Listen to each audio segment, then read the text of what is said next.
Brothers, this is Dr. Phil Chavez of the Men's Academy.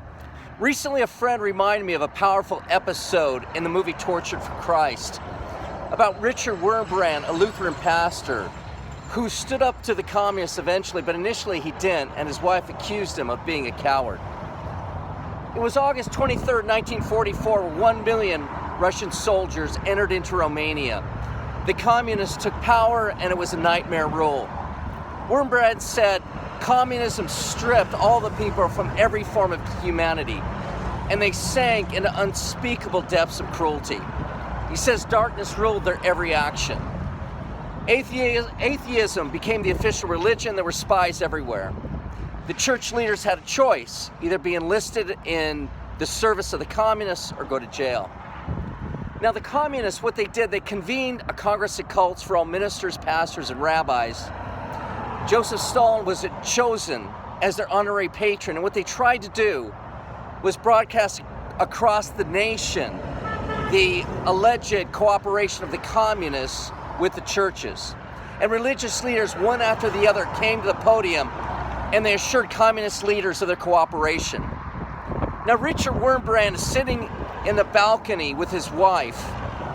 This is madness, she says. They're spitting in the face of Christ. Will you not wash away this shame? As she looks at him.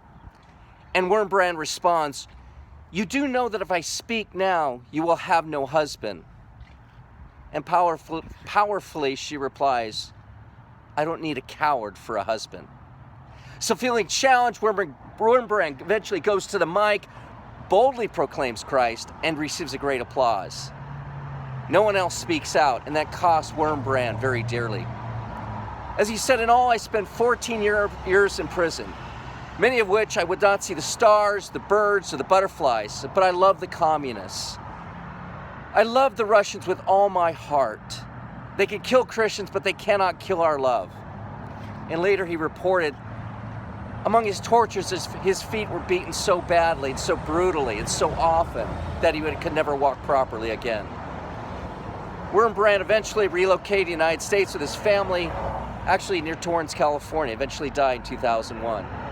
Again, his book, Tortured for Christ.